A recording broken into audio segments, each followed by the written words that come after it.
우리에게 주신 하나님의 말씀은 로마서 1장 3절입니다.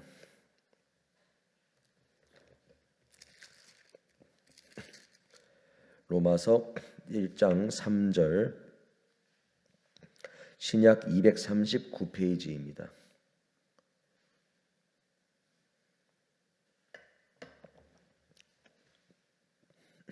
저희가 한 목소리로 읽겠습니다.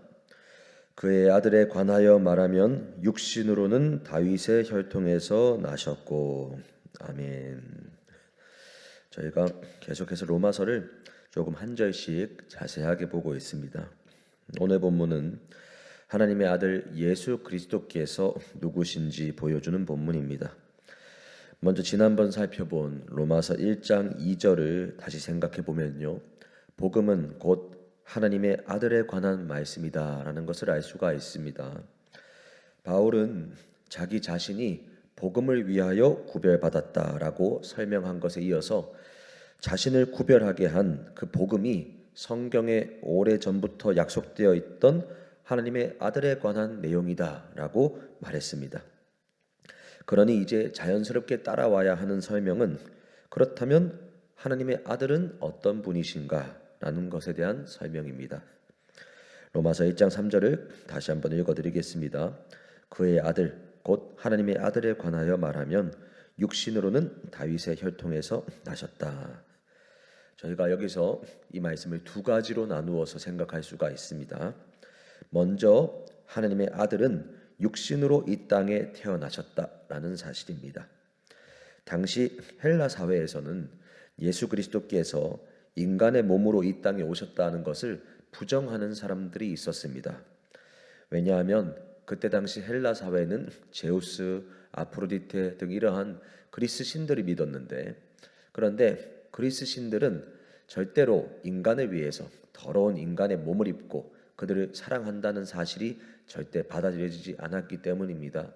그렇기 때문에 그들이 생각할 때 자신들과 차원이 다른 신적인 존재가 자신들과 똑같은 이 더러운 육신을 입고 온다라는 것 자체를 불쾌하게 여기는 사람들이 있었습니다.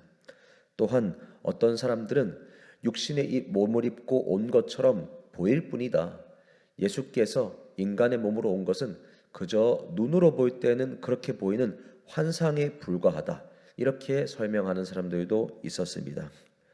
그렇지만 성경에서 분명하게 증거하는 바는 예수님께서는 정말로 인간의 몸을 입고 이 땅에 오셨다라는 사실입니다. 예수님은 우리와 동일한 살과 피를 가진 분, 진정한 인간으로 이 땅에 오셔서 우리가 이 땅에서 당하는 유혹과 고통과 고난, 이 모든 것들을 직접 그분도 당하셨습니다. 히브리서 말씀은 그렇기 때문에 예수님께서 우리의 모든 연약함을 동정하실 수 있는 분이다 라고 증거합니다. 더 나아가 예수님께서 만약에 인간의 몸을 입고 오지 않으셨고 그저 헬라 사회의 어떤 사람들이 말한 것처럼 그저 인간의 몸으로 온 것은 환상에 불과하다, 만약에 정말로 그렇게 환상으로만 오셨다면 예수님께서 우리의 죄를 대신 짊어진 그 십자가의 제사는 불완전한 제사에 불과하게 됩니다. 예수님께서 진정한 인간으로 오셔서 우리 모든 연약함과 죄를 인간으로서 짊어지시고 인간으로서 십자가에서 죽으셨기 때문에 그것이 완전한 제사가 된 것입니다.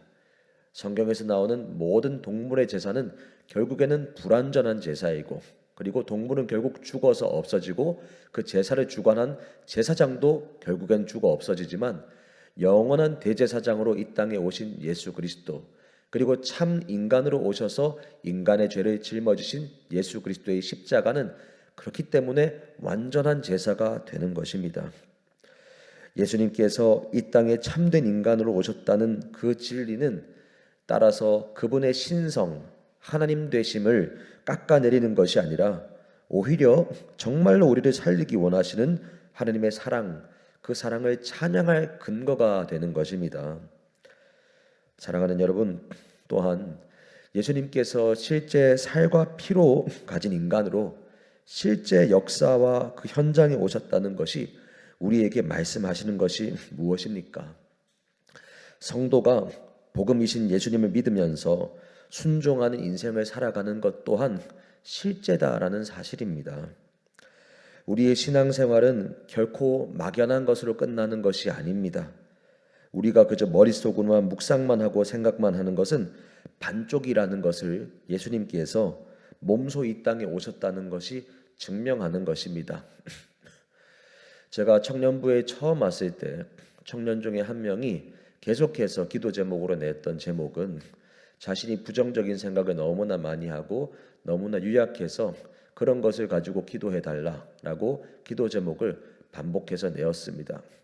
그런데 제가 그것을 듣고 그래 내가 너를 위해서 기도하겠다라고 말하고 정말로 기도는 했다고 치더라도 그것만 하고 끝나고 일주일에 한 번씩 만나는 것으로만 오늘 3년째까지 왔다면 저와 그 청년의 관계가 실제 예수 그리스도의 관계 안에서 성장하고 서로가 함께 성장하고 변화되는 역사는 결코 일어나지 않았을 것입니다.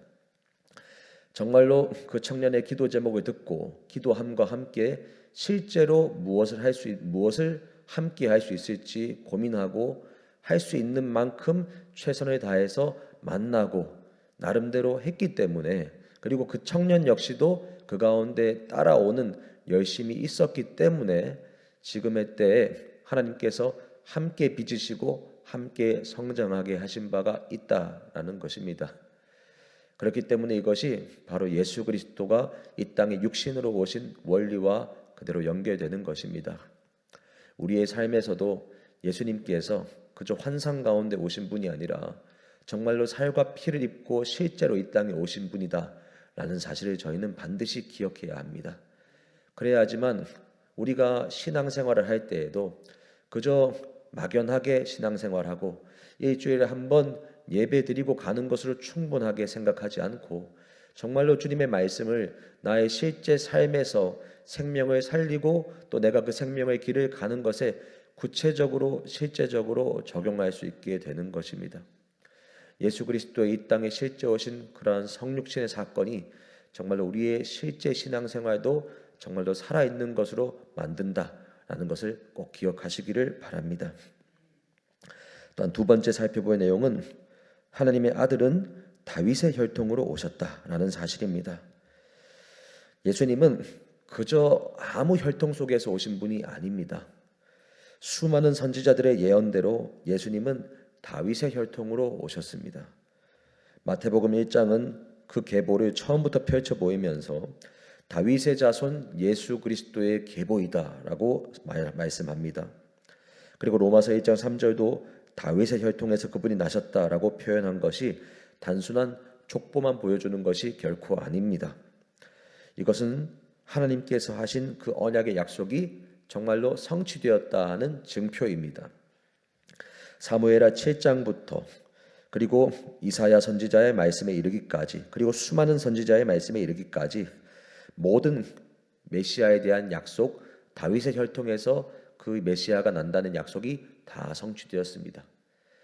특별히 그 중에서 사무엘하 7장과 이사야 11장의 내용이 중요한데 사무엘하 7장의 말씀을 보면은 너의 집과 너의 나라가 내 앞에서 영원히 보존되고 너의 왕위가 영원히 견고하리라는 말씀의 약속을 있습니다. 그런데 실제 이스라엘의 역사는 그 다윗의 왕조가 바벨론에 의해서 무너지는 것을 볼 수가 있습니다. 나라가 결국에는 망한 것입니다. 그리고 이사야 선지자의 예언은 쓰러진 왕조를 향해서 이새의 줄기에서 한 싹이 나고 그 뿌리에서 한 가지가 나서 결실하게 될 것이다. 이새의 가지가 결국엔 다윗의 혈통입니다. 거기 잘려나간 그루터기에서 망한 그 나라 가운데에서 결국에는 새로운 싹이 돋아나게 될 것이다 라는 예언입니다. 바로 우리가 알고 있는 것처럼 망해버린 다윗의 왕조, 인간의 눈으로 볼 때는 어떠한 희망도 다 사라지고 완전히 이 땅 가운데에서 바벨론에 의해 멸망당한 것처럼 보이는 그 다윗의 왕조, 그 이새의 줄기에서 새로운 싹, 바로 예수 그리스도께서 이 땅에 나타나실 것이다 라는 예언이 마침내 다윗의 혈통에서 예수 그리스도가 나심을 통하여서 성취되었습니다. 세상의 눈으로 보면은 이미 망해버린 나라였고, 그리고 예수 그리스도의 태어나심도 베들레헴 마국간에서 가장 낮은 자리, 어떠한 역사도 이룰 수 없는 것 같은 존재로 태어나셨지만, 하나님의 눈에서 보실 때에는 수백 년 전 하나님의 약속이 마침내 성취된 사건이고 모든 인류의 죄를 대속할 분의 탄생이었습니다. 사랑하는 여러분, 이 말씀에서도 우리가 붙잡아야 하는 사실이 있습니다. 하나님의 약속, 다윗의 혈통에서 메시아가 나신다는 그 약속이 마침내 성취되는 것을 볼 때 하나님의 약속은 역사가 아무리 암담해 보여도 반드시 이루어진다는 사실입니다. 다윗 왕조가 무너진 후 이스라엘 백성들은 그 약속은 이제 사라졌을 것이다 라고 절망하는 자들이 있었을 것입니다. 그러나 하나님은 그 약속을 결코 잊지 않으셨고 때가 찼을 때 그 약속을 이루셨습니다. 예수님께서 살과 피를 가진 육신으로 이 땅에 오신 것과 그리고 다윗의 혈통으로 오신 것, 이 두 가지의 성취는 하나님의 약속이 이루어지는 것이 분명하고, 그리고 분명하게 그 약속은 실제 이 땅 가운데에서 이루어진다라는 사실을 보여주는 진리이자 복음입니다. 사랑하는 여러분, 오늘 새벽 이 한 절의 말씀을 마음 깊이 새기시기를 바랍니다. 우리가 믿는 예수님은 육신으로 오셨고 다윗의 혈통에서 오셨습니다. 실제 육신으로, 그리고 약속대로 오신 분입니다. 그분이 실제 육신으로 오신 것은 우리의 고통을 아시는 분이고, 우리의 피곤함, 배고픔, 외로움, 막막함, 억울함, 죽음의 공포, 이 모든 것을 실제 다 아시고, 그리고 그것을 실제 몸소 경험하시고 그것에 대하여 실제로 승리하신 분이다 라는 사실을 보여줍니다. 또한 다윗의 혈통, 그 약속대로 오셨다는 것은 하나님 말씀은 반드시 이루어진다.